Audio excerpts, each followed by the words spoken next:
My fellow citizens, our faith as a nation has been sorely tested. Many died for us to get here.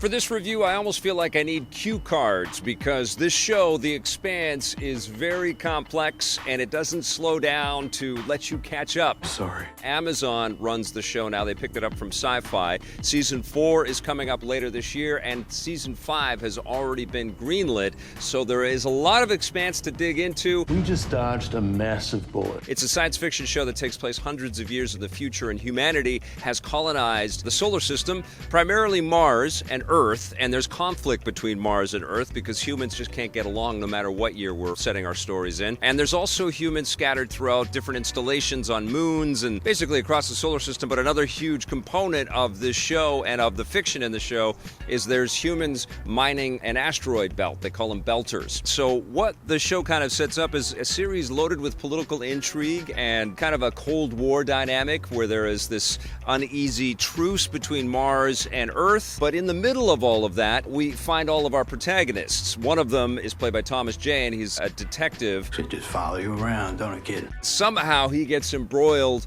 with the captain of a ship played by Stephen Strait, who has a crew that he's slowly assembling through the first season. As we start to uncover the mystery there, we're also flashing to different factions on Mars and Earth. We're seeing sort of the political infrastructure. The leader of Earth is played by Shohreh Aghdashloo, and you've seen her in lots of shows like 24 and stuff. And she's terrific throughout all of this as well. She's got some funny lines to deliver, and her timing isn't always perfect with the way that she's delivering it, but she's got some sass and some attitude and so a real strength, and you know, her gutsiness and her bravado really makes you care about her. Perfect excuse not to quit drinking.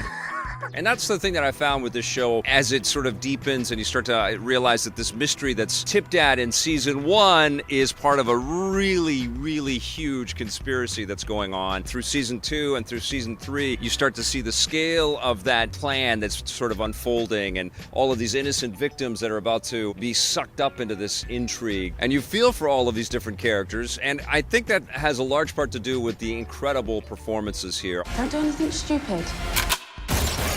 Bam!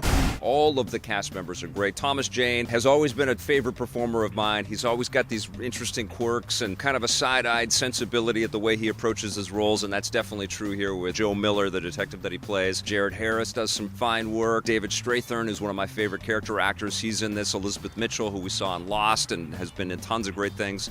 Lots and lots of great things to hang your hat on. You got it. I was trying to think of who my favorite character was, and I tweeted about this. It's kind of the sign of a good show when you can't really figure out who your favorite character or favorite actor is. But I want to single out Wes Chatham as Amos, who is this big burly mechanic, and he is so driven by instinct and trying to do the right thing. He is a massive brute that acts very quickly and kills when necessary. You're kind of scared of him, but you can also see that he's dealing with psychological issues, and he's got cracks, and he's got loyalties and allegiances, and there's some just fine work and some great subtlety. And although this is a weird analogy, I was kind of reminded of Joey in Friends, who everybody wrote off as this really throwaway, silly dunce of a character, and then he became a lot more nuanced as seasons went on. There's a parallel there with Amos in The Expanse. He's a very, very interesting character and a terrific performance there. But it's very hard to single out anybody. Stephen Strait as the captain is amazing, and I also love all of his colleagues that eventually take over a Martian ship that has combat abilities, and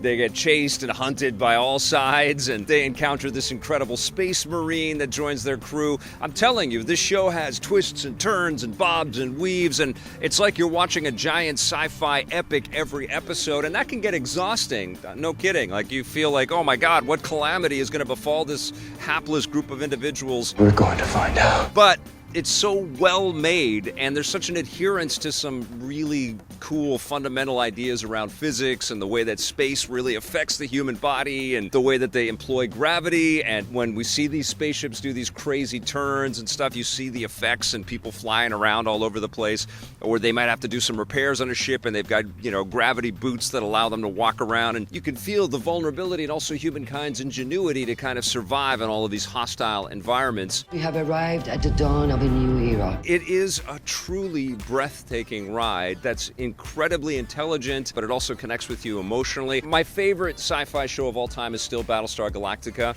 And yeah, you can quibble with the episodes here and there or the finale or whatever, but I love the breadth and the sort of demographic sweep that was in that show. And The Expanse is very close. These human characters have an understanding throughout these episodes that they need each other and they can't just go around slaughtering each other, but they're predisposed to have these biases and they're always on the edge. It's like you're watching this giant meta chess game sort of unfold, and you're also getting a lot of really cool micro moments as well. One people with a shared purpose. I definitely recommend you watch The Expanse. We're obligated to check it out. Look forward to season 4 and season 5. I'm going to give what I've seen so far a 9.5 out of 10.